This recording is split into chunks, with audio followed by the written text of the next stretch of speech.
Hi, welcome everybody. Today I will be chatting with Stephanie from BeParent Surrogacy Agency and also Claire, who's the surrogacy doula, and they are here and they're based in Cyprus, and we're going to be talking about what the top surrogacy agencies are getting right in looking after their surrogates, looking after their intended parents.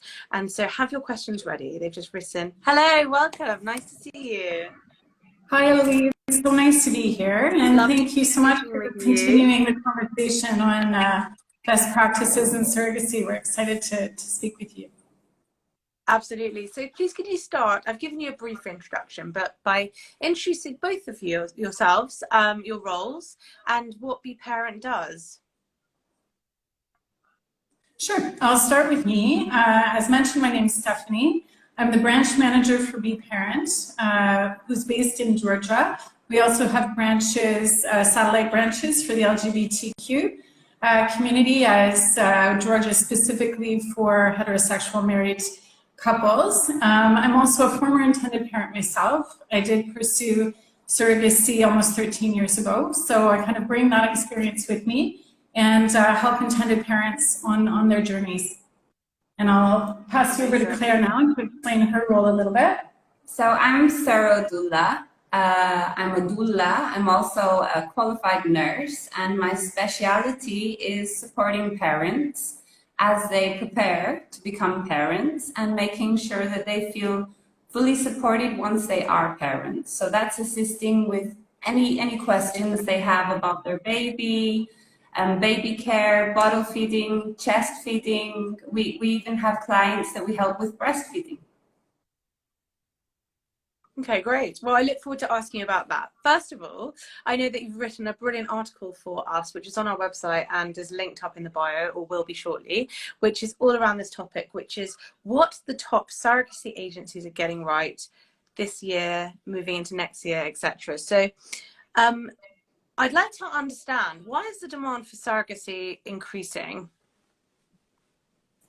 I think there's quite a few reasons for this, but the main ones would probably be that women are generally leaving family building options to a little bit later in life now, so that affects oocyte quality and number.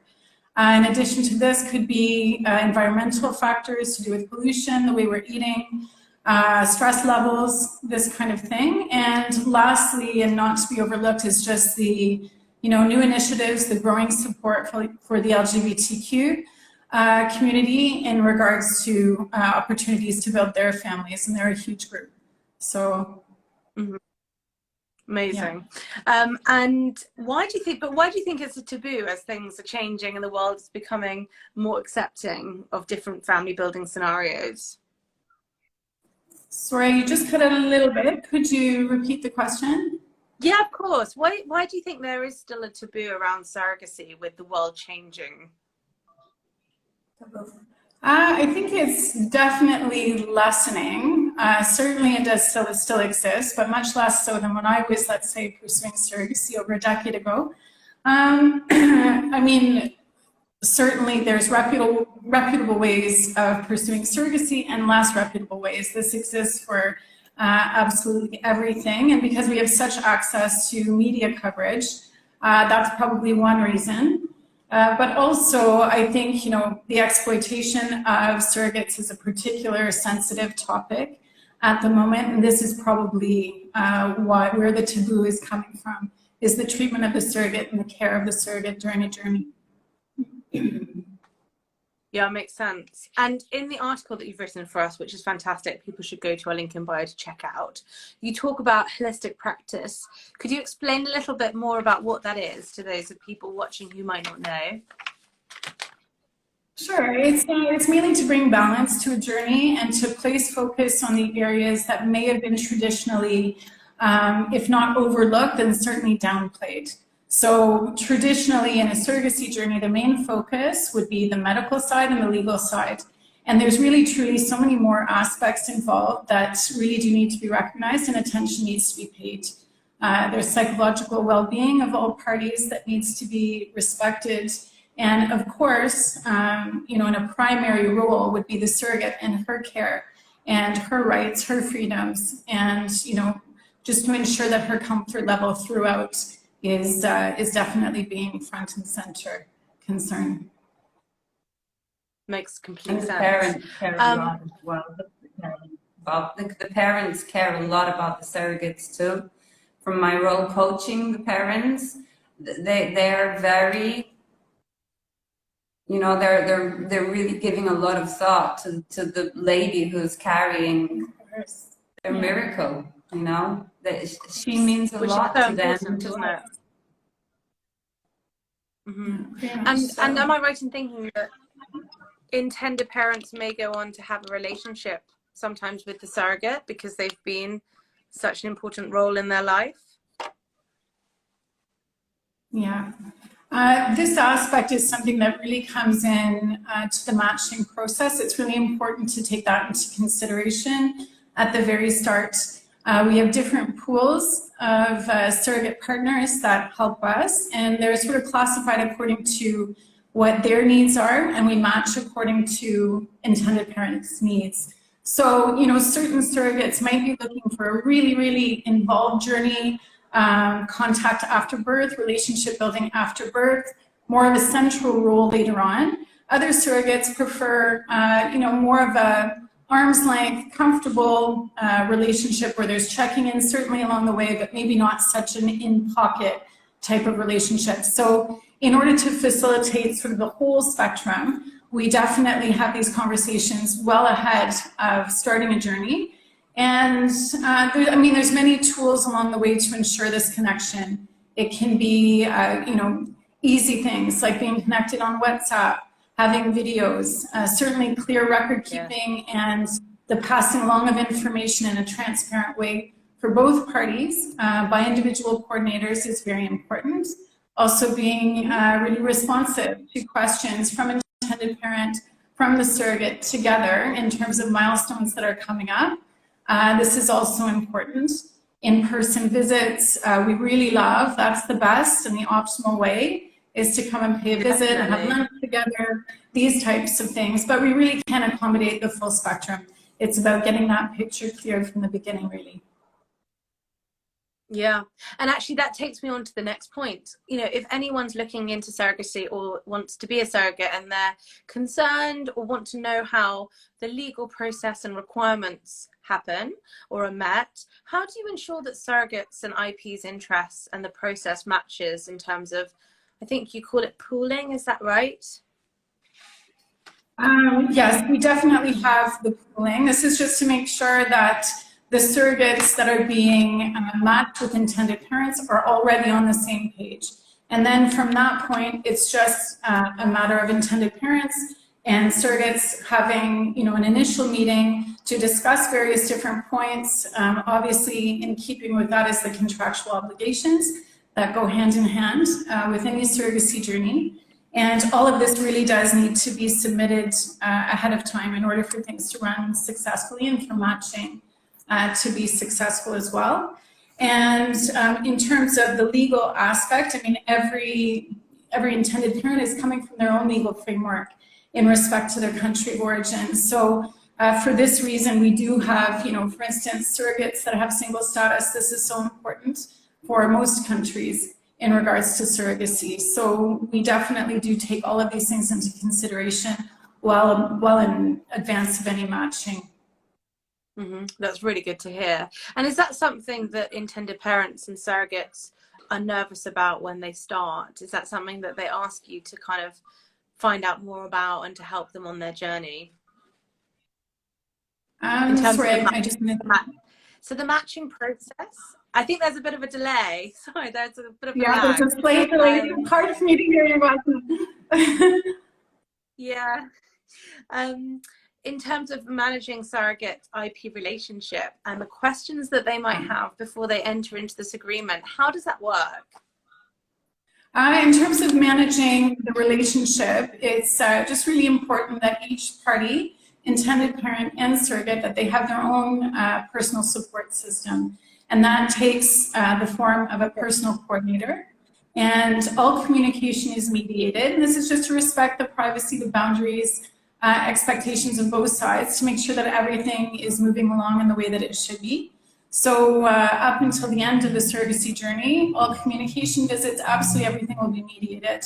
And not in like a heavy, horrible way, but just, we're all doing this together. So both parties are really familiar with the coordinators of both the intended parent and the surrogate. So it doesn't feel like an intrusive presence, but more of a guide. Yeah, that makes sense. And do you find that some intended parents and some surrogates, from your experience at BeParent, have different criterias in terms of how they want the pregnancy to look, the birth, the amount of communication they want, regulations around how they live their life, or what they're eating or not eating, that kind of thing? Where's the line? Yeah. Absolutely. I mean, and I think this is where best practice really comes into play, is to respect the fact that every surrogacy journey really is unique and should be unique. Not only are the laws different in respect to the intended parent coming from their respective country, but we're all individuals from the surrogate side, from the intended parent side. So of course we have, so many different expectations. And obviously we know our surrogate team, we get to know our intended parents in advance of beginning any journey, I think quite thoroughly. So we have a good idea of what each party is looking for. And in order to respect that line, there's many tools, but the screening obviously is number one. It's also important to be flexible because certain things are not flexible, like method of delivery, just as an example. That would not be a flexible, something that we could adapt to along the way. That is sort of set in stone from the beginning. Both parties have to agree and be happy with that. But there are many other different expectations that can be fluid and flexible as we go along. And I really think it is best practice to be able to accommodate those because as individuals who've never done a surrogacy journey before, your opinions can change throughout. What you're looking for can change throughout. You need to have a team willing to sort of roll with that and adapt along the way. And I presume that's why picking an agency such as BeParent, one that's trusted, one that has the right connections and is doing giving the right support, physically, emotionally, and in terms of process and the legals around it and drawing up contracts, is so important, rather than making your own arrangement with someone where it could go wrong. I didn't really fully hear the entire question, but in regards to the contractual obligations, this is obviously the foundation, the framework of best practice. There has to be a contractual framework, of course, and there has to be reputable legal support. So it wouldn't be enough for an agency to provide their opinion as to what the legal implications are for really any country, even if you're extremely familiar, as most agencies are, with most exit processes and legal processes of the majority of the countries. It's still not really responsible to weigh in on that, but to have a legal framework to provide to parents access for them to get that information from the professionals. So that's something that we always do in advance of any journey, is to ensure that parents are connected with proper legal advice. That was my point. It was, I guess, the importance of going with a trusted surrogacy agency like yourselves, so that all of that is handled as a third party, by professionals, rather than, for example, a private arrangement where it could go wrong. Yeah, no, I see what you mean.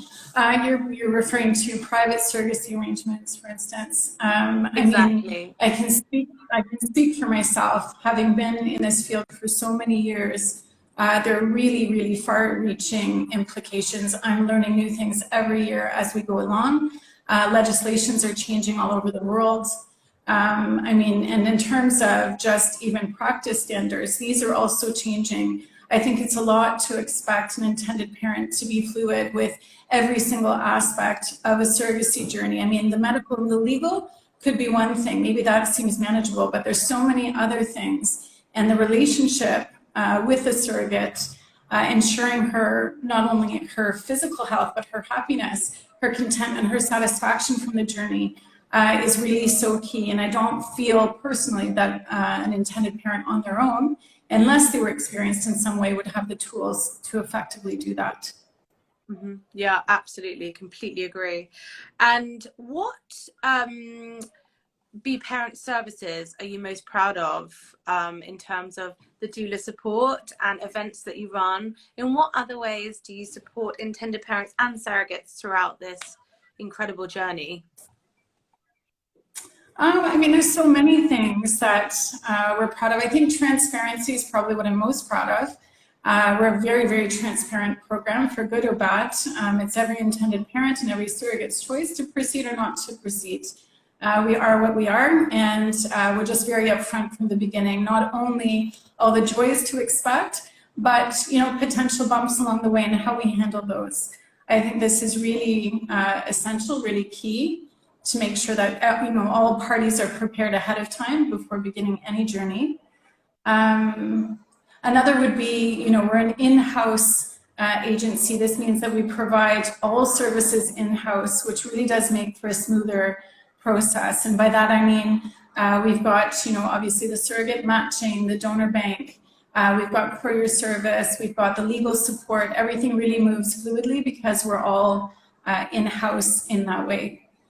And then lastly, it would probably be just the way that, we value the wellness of the surrogates that are helping us and how much we value them. Of course, the Surrogate Doula program, just to ensure that there's care being shown along the way for our surrogates, our intended parents, and of course, our little babies being born.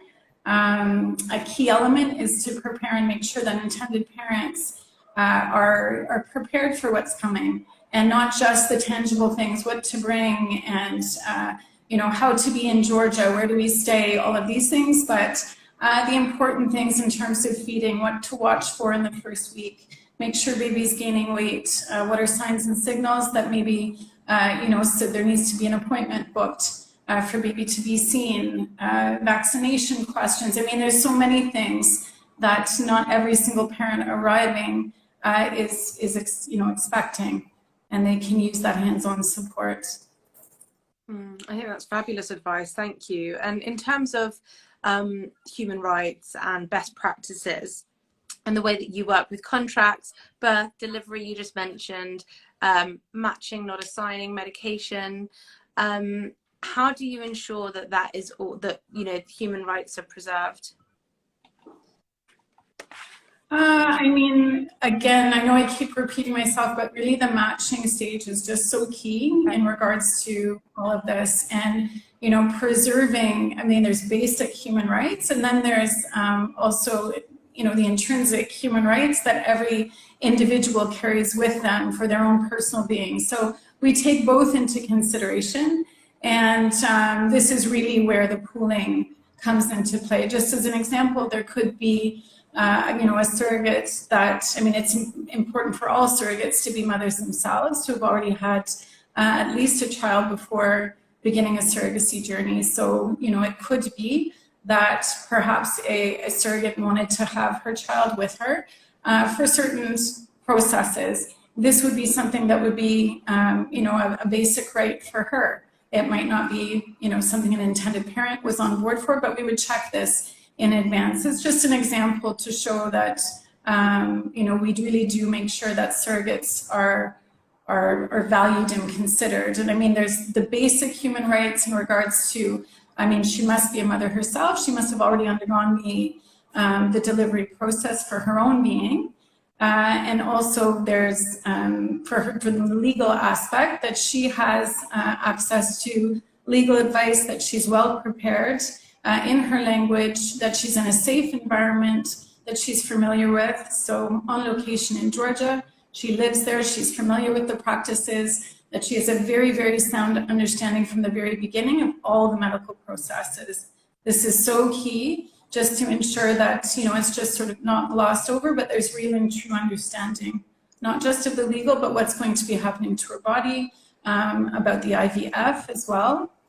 And I think first and foremost, which the majority of intended parents are concerned about, and just society in general, would be the place that she's coming from. So what's her motivation for surrogacy? What's her background? These things are very, very important before beginning a journey, just to ensure that no one's being exploited, and that everything is running as it should be. It makes complete sense. And I'd love to ask you, Claire, in terms of being a Surrogate doula, how does that work exactly? Each set of parents has their own needs. So we do online coaching to begin. And during our online coaching, I let them talk.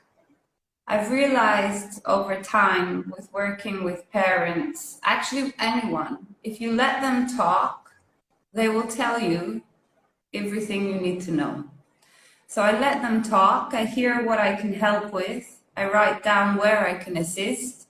If I pick up on anything like they'd like skin to skin, or they're a bit anxious about a certain area, I'll then model classes around the areas specific to their needs. Me and Stephanie, we wrote together an absolutely fantastic guide, which is brilliant. It's for intended parents. It covers absolutely everything. So we present that online, and then if required, most of the time it is requested, I actually am physically with the parents as soon as they receive their baby. Anyone who's had baby will tell you it's a tough 24 hours, regardless of how your baby came into your life. It's a very, very... Yeah, the anxiety. It's like you come home, you've got to unpack everything, you've got a whole heap of stuff to do, and you've got a baby on top of it, and you've got a voice in your head saying, why didn't I do this before? So it's really, really helpful to have this extra person full of energy guide you and say, you know what, go unpack, I've got baby, or you have baby, do skin to skin, I'll go unpack. For lots of couples, I end up setting up a baby space, which is where we put the diapers, the wipes, all the stuff baby might need. So you're even sort of adapting the premises to help the family. It's really assisting in any way I can to make the journey better. Being a nurse enables me to support parents through the well-being of their baby. If anything looks like it needs a pediatrician appointment, that will happen because, like Stephanie mentioned, we've got a fantastic multidisciplinary team network going on. So if I pick up a red flag, I contact the parental coordinator who's been caring for the family since their miracle, became, and through that we find everything they need. So that's basically what I offer. I support the team. I support the BeParent team. I support the coordinators, and I support the families. And it's specific to every family's needs. And I must really stress that every family I've worked with so far, it's been an absolute privilege.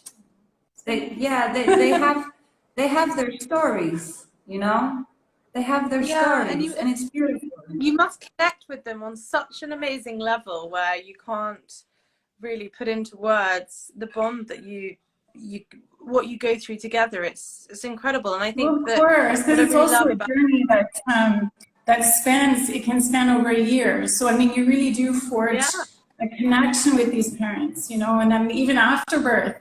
And after they've, returned home as well. And I think it's important to just mention on the back of what Claire was saying is that, these are intended parents coming to us from abroad. So they're not familiar with where they are. And bringing a new baby into your life can be anxiety producing, just that alone, let alone, trying to become orientated in a different atmosphere, environment. So it's also, not just sort of the hands-on how to be a parent all of a sudden practicalities, but how to become, comfortable in the environment in Georgia at BeParent. Yeah, absolutely. Thank you both so much for everything and all of the wisdom and education you've given us today about surrogacy. For people who want to find out about BeParent's fantastic offering and how they support intended parents and surrogates holistically, please do go to our link in bio and read all about it in detail. Could you just end by telling us your top things to look for best practice agency if you're interested in surrogacy or exploring that route? Because it can be very overwhelming to know where to go and to know that you're, you know, it's such a big part of your life. So you want to be going to a trusted resource. So what are your tips for that? I would say, I mean, the first one is a no-brainer. 100% would be transparency, and this is something that a parent will register within a surrogate almost immediately when they're speaking with the agency. So that would be first and foremost. That transparency extends to everything, to the communication, to the access to medical records, to screenings, to expectations for how birth is going to happen, the legal process. It extends to everything. So transparency would be number one. Number two would be obviously, you know, accredited medical practices and care in terms of clinics and an established screening framework. So both for intended parents and for surrogates, that's very clear from the beginning. And the last, I think, would be just the extent and the responsivity of the support network that's provided by the agency to both the surrogate and the intended parents. And just how far-reaching is that, how quick, how responsive, because that's very important in keeping a journey smooth as well. Absolutely. Really sound advice. Thank you so much to both of you for your time today. And everyone watching, please do go and check out this amazing article all about everything we've discussed to do with top surrogacy agencies, what to look for, procedures, process and support via our link in bio. So thank you both and have a wonderful evening. Oh, thanks so much, Louise. It was a real pleasure speaking with you tonight. Thank you. You too. Thank you. Bye-bye. Bye-bye.